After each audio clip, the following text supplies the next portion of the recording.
So today we're going to talk about 5 events. 5 that have changed my life, either for the better or for the worse. You know?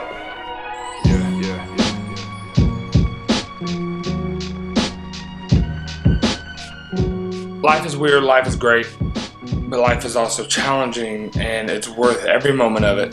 So, 5 events that have changed my life.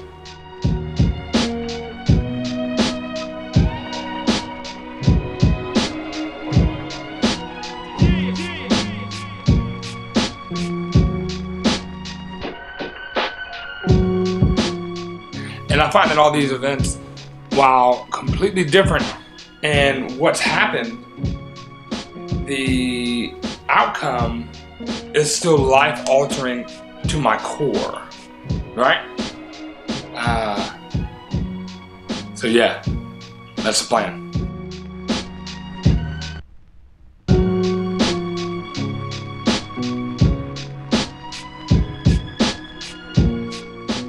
So life event number 1.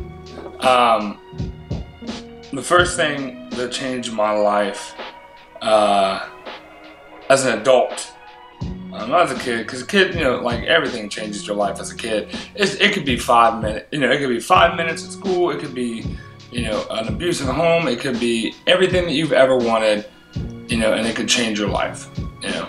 So as an adult, it's a bit different. Like I found myself looking at different things and feeling different about certain things, and it was just, you know, but getting married changed my view on what was important.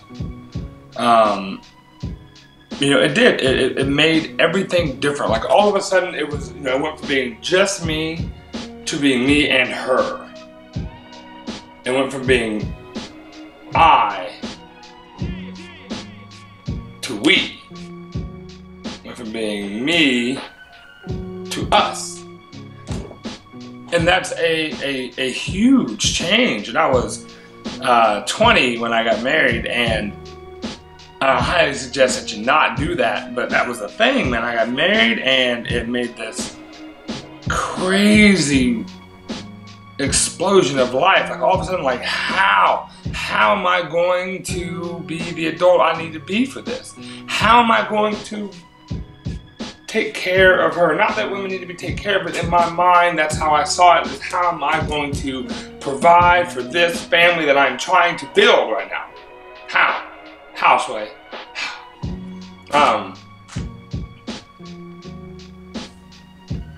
You know, so that led me to, you know, make a choice, right? So I got married September of 2001. And by February of 2002, I was on to my next life-altering event.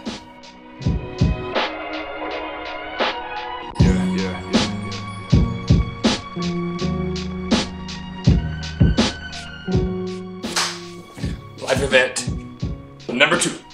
Number 2 would be joining the military. Right, so I was a knucklehead.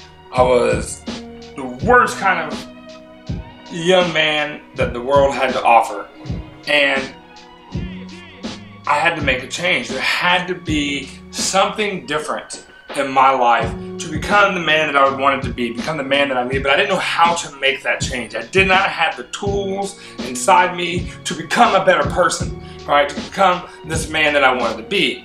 I needed guidance. I needed purpose, motivation, and direction. I needed these things to become the man I was today. The man I am today. So I joined the Army. Now, my father was in the military. He served a long time, but I knew that if I did what he did, I could support this idea of creating a family. So at the age of 20, at the age of 20, I joined the Army. And that would put me on this path. It would put me on this path that would take me places that I never knew, would provide for me in a way that I never understood, and would help me become the man that I am proud to be today. It taught me what discipline was about, what respect was about. You know, like I don't have to respect the man, but I do have to respect the rank. You know, It helped me understand traditions and values. It gave me a core set of values. Loyalty, duty, respect, self-service, honor, integrity, personal courage. It gave me these things. You know, physical courage is found everywhere. Nobody's afraid to do stuff that they may cause them physical harm, especially in the South. Here, hold my beer. You know, boom, right? But moral courage, personal courage, courage about what's within you. That's a different fucking ballpark, right? Can I stand up for what is right, even when I don't really know? The Army taught me how to be a man. And for that, I'm truly grateful. And, you know, it led me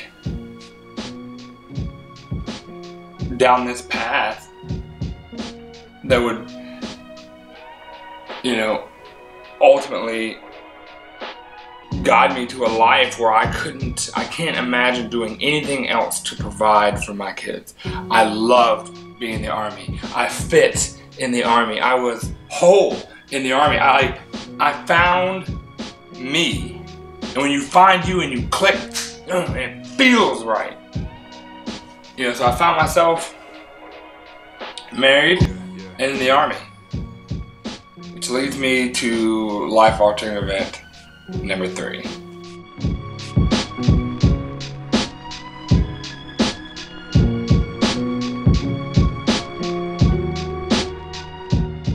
So number 3, life-changing event, would be the birth of my children. My daughter and my son. Game over. Now it was no longer me and her, it was all of us. All of us. We've all got to do this.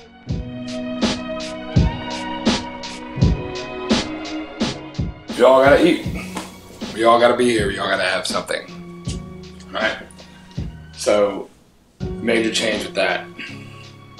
Fear, panic. I spent days looking at my hands, trying to figure out if these were the hands of a father, if these were the hands of a boy, and it was life-altering on a way that you will never fully understand until you have a child, or you raise a child, or you adopt a child. Like, until the care, welfare, and everything is in the hands of you,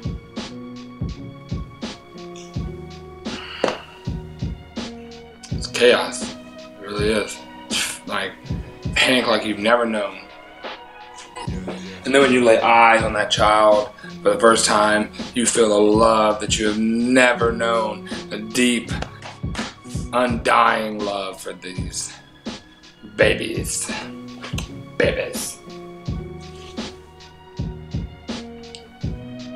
So it drove me to be better in my career, to be better in all walks of life. Now I have to set the stage for who my daughter wants to marry. Now I have to set the stage for who my son wants to be. Right? As young men, we're like, I'm never gonna be like my father, only to find out that we become our fathers. And as you know, and when young women are like, oh, I hate my dad, and they only to find out that their dad has set the stage for how men should treat them. Which is why it's so important for men to be there for their daughters and for men to be there for their sons. We need to be there as parents for our children regardless. My life ends where their life begins, and that has to be my focus.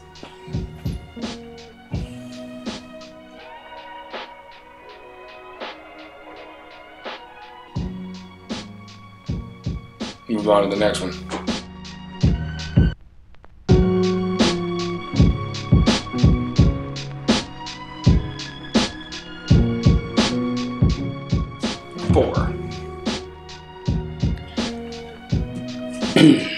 Number 4 is pretty self-explanatory. I stepped on a bomb, and my world changed from that point forward.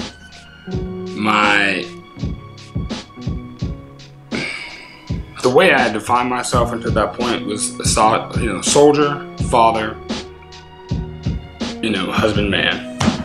But I stepped on a bomb, and when I stepped on it and I got hurt, I had to recover, and my family had to recover. And the reality of it is that's difficult work.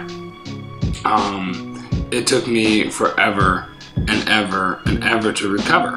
It took my family a long time to recover. You know,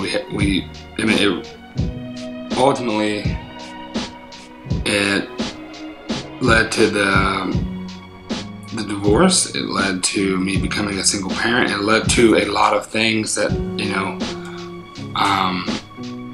it takes a while to recover from. You know, I lost my definition. I lost who I was. In a moment, in a blink of an eye. I was no longer a soldier. I was a wounded veteran. In a moment's time, I went from being a soldier, a husband, a father, to a retired veteran and just a single parent. I had no idea how to feed. So I was like, hey, I remember a morning I woke up and I was like, yo, what do y'all actually eat? You know? So my kids were learning how to deal with me being home all the time, me dealing with being home all the time, me dealing with losing the way that I had to find myself with no longer being in combat. And I didn't even want to be here. I wanted to be there. That's where I felt at home. That's where I was at peace with the world. That's when everything made sense.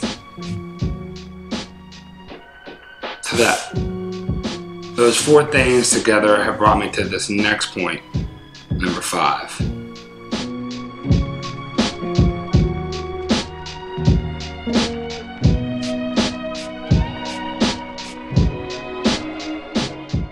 Five.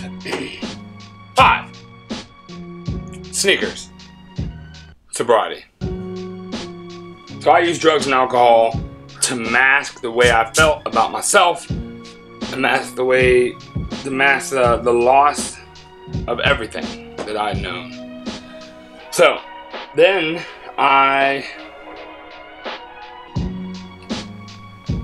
something had to change, something had to give, and I had to change everything. It's no longer an option. Drinking and drugs was just not gonna work. So I got sober. And I fell in love with sneakers again. I used to collect, I used to have a bunch back in the day, but I fell in love with them again. And then I started taking pictures of them, posting them up on Instagram, kicks of the day, blah, blah, blah. And then I met this group of people. I met this community, this culture, where now I was a part of something. I felt connected again. I had a home. And so all of a sudden, I'm back in this,